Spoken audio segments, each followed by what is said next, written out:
All right, so a couple quick steps here on how I drain this water heater.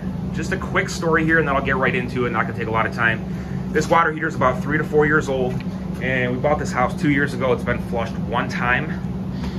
So it was time to do it again. You're supposed to do this about every year or so for optimal maintenance. You wanna keep your machine running as long as possible and operating at the most efficient temperature. So to keep it running well and to keep your bills minimal, you want to make sure this is maintained. So especially being on a well here, we have harder water, higher arsenic. We do have Culligan for drinking water, but we don't have an iron filtration system. So we started noticing some of the toilets had some discoloration of the water. So I thought, you know what, it's time to take care of this and to flush this out. Very simple DIY process. So I'll show you what I did to take care of it. What you're gonna need is a flathead screwdriver and a garden hose. That's for hooking that up to the spigot here. Now this is a gas water heater. So what I did is I turned the cold water, as you can see here, cold water, and you're hot.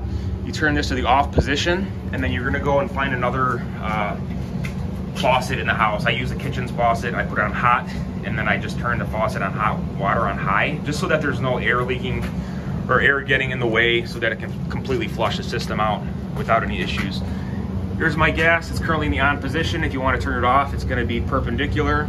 So you're going to turn that off, and then you're going to come down here to the display. Now all these work very similar, especially the newer ones. They have this type of display gauge on here, and right now it's in the B position. I don't like it super hot for scalding purposes and to keep it running efficiently. As far as that's concerned, I put it in the pilot mode, and then after I did all that, I hooked the hose up right here, and then I took my flathead screwdriver, set it in place here, and then I provided 1/4 turn, and you'll start to hear some of the water flushing out. So that took about 20 or 30 minutes. Now I drained it. You can drain it in the sump pump if you have one, if yours in the basement or wherever your water heater is.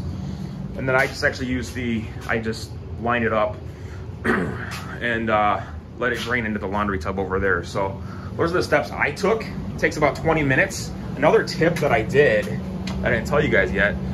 So because we have such hard water, I wanted to make sure this is, all that sediment that sits in here in the tank that builds up along the sides is flushed out really good and thoroughly. So what I did is, as it was still draining in the laundry tub, I would turn this cold water back on for about 15-20 second bursts, and then I would do that 2 or 3 separate times, a few minutes apart, just so it really gets in there and flushes the water out. So that's pretty much what I did. Another step that I wanted to share with you, in aid in flushing everything out, you can use this release valve here, and you're just gonna turn it that way slowly just to release it. It'll release the pressure. And actually, one thing that I didn't do, I should have done first, make sure you have like a bucket or something here, just so it doesn't make such a huge mess like I did. You can see it's kind of wet here. So all this, there's a bunch of brown, black residue that seeped out of here. You can hear it, spewing out. And then as I was turning the water on, the cold water on during the process to flush it out again, some of that water came out through here too, so it kind of made a little bit of a mess. So when you're doing that, make sure you have a bucket here and just put it in there, and just to make it easier so nothing gets splashed on. What I noticed as I did that, this filter, there's a mesh screen right here that got all wet. So you want to make sure that you don't make that mistake. Not a big deal, but just something I noticed.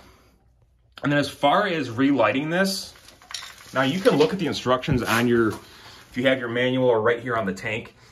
So lighting was pretty simple. One thing I didn't do that I should have done, when I went to relight it, I had the gas on, which is what you're supposed to do. Turn that on first, and then you're gonna go right here to your pilot light, and you're gonna press it in, and then you're gonna click the igniter. One thing I did is I held it down for a few seconds thinking that was gonna do the trick, but actually you have to depress this button in as you're holding the pilot light in. So you can depress this every second or so.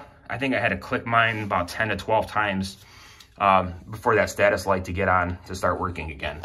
So just something to keep in mind. Now, if you notice that you're still having issues with the pilot light, what you can do, a couple different things.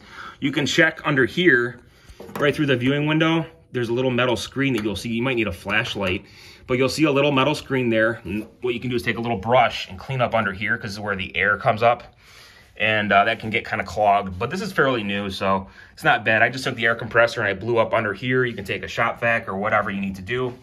Make sure that there's, you know, just free of debris or any residue that could preventing it from, you know, firing up. So that's pretty much what I did. You want to make sure all the wires are in place. There's no loose connections or anything like that. Over here, you're going to make sure this button here, you don't have to like depress this or anything. You can check that, but that's good to go.